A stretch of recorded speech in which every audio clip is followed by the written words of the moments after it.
नमस्कार दोस्तों, आज मैं आपके सामने हिंदी कहानी पछतावा लेकर आई हूँ। अगर आप मेरे चैनल पर नए हैं तो प्लीज़ चैनल को सब्सक्राइब जरूर करें। पछतावा। कुछ फैसले ज़िंदगी पर बहुत भारी पड़ते हैं। ये बात श्यामलाल जी को आज समझ आई जब विवाहित बेटी विधवा बनकर घर आकर बैठ गई। कितना कहा था श्रुति बेटा ने उसे पढ़ना, पर नहीं, तब ऊंचे खानदान से रिश्ता आने के गुमान में किसी की नहीं सुनी। सोचते सोचते श्यामलाल जी अतीत में चले गए। सुनो, श्रुति की माँ राम बाबू ने अपनी श्रुति बिटिया के लिए बहुत बड़े खानदान का रिश्ता बताया है। लड़के वालों का करोड़ों का घर और व्यापार है। एक दिन राम बाबू अपनी पत्नी रमा से बोले, अरे पर अभी तो श्रुति पढ़ रही है, उम्र भी क्या है उसकी, कुल 20, अभी क्या जल्दी है, शादी की 2-3 साल रुक जाओ, इतने पढ़ाई भी पूरी हो जाएगी और बिटिया भी अपने पैरों पे खड़ी हो और शानी हो जाएगी। रमा जी ने कहा, इतने अच्छे रिश्ते पेड़ पर नहीं उगते श्रुति की माँ, जो तोड़े और कर दिया ब्याह। तुम तैयारी करो बस, अब अपनी श्रुति राज करेगी वहाँ। श्यामलाल जी बोले। श्यामलाल जी के आगे किसी की एक ना चली और श्रुति का रिश्ता तय कर दिया। बड़ा खानदान देखना तो ज़्यादा पड़ताल की और दान दहेज भी भर भर के दिया।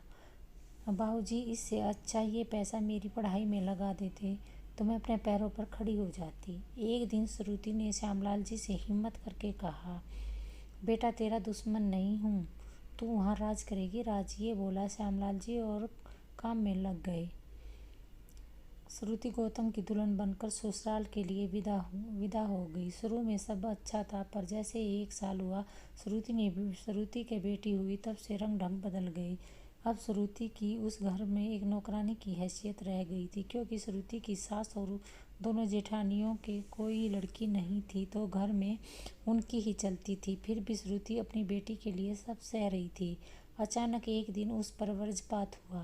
फैक्ट्री से घर आते हुए उसके पति का एक्सीडेंट हुआ और गौतम चल बसा और श्रुति शादी के 2 साल बाद ही विधवा हो गई। उससे ससुराल वालों ने श्रुति को ये कहते हुए निकाल दिया कि अब बेटा ही नहीं रहा तो हम दो का बोझ क्यों उठाए। मजबूरन श्यामलाल जी को श्रुति और उसकी बेटी को घर लाना पड़ा। आज उसकी बेटी को घर लाना ही पड़ा। आज श्यामलाल जी को अफसोस था कि 2 साल पहले बेटी की शादी ना करी होती तो वो उसे पढ़ाया होता तो ये सब ना होता। अजी क्या सोच रहे हो? अचानक रमा जी की आवाज़। श्यामलाल जी जैसे नींद से जागे हो। क्या रही हो तुम? क्या हुआ? बैठे बैठे सो गए क्या? रमा जी बोली, सो तो 2 साल पहले रहा था मैं, अब श्रुति की माँ, अब तो जागने का वक्त आया है। श्यामलाल जी बोले, कैसी बातें कर रही हो आप? सच बोल रहा हूँ श्रुति बेटा। ओ श्रुति बेटा, श्यामलाल जी ने श्रुति को आवाज़ दी। जी बाबूजी। श्रुति बेटी को गोद में लिए हुए, एला बुलबुल को मुझे दे रमा, इसे संभाल, आज से तो इसकी जिम्मेदारी तुम्हारी है। श्यामलाल बच्ची को रमा को देते हुए बोले। श्रुति और रमा जी हैरानी से श्यामलाल को देखने लगी। क्या देख रही हो तुम दोनों मुझे? माना 2 साल पहले मुझसे बहुत बड़ी भूल हो गई, जो श्रुति की पढ़ाई छुड़वा कर उसका ब्याह कर दिया।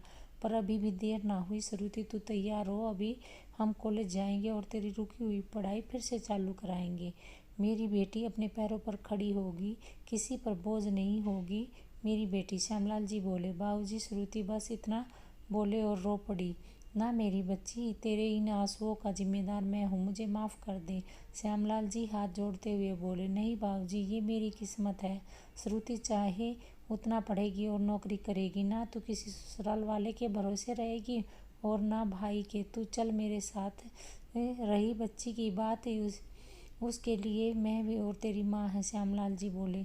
दोस्तों, कुछ माँ बाप अपनी बेटी का रिश्ता ऊंचे खानदान में करने को उसके सपने भी मार देते हैं, और जब ऐसा कुछ होता है तो अफसोस भी करते हैं। जीना मरना किसी के हाथ में नहीं है, पर अपनी बिटिया को लायक बनाना और हमारे हाथ में है। तो उनकी शादी की चिंता ना करते हुए उनकी पढ़ाई की चिंता करो, जिससे कल को कोई भी बेटी श्रुति की तरह दुख ना हो। धन्यवाद। अगर कहानी अच्छी लगे तो लाइक करें, शेयर करें और चैनल को सब्सक्राइब जरूर करें।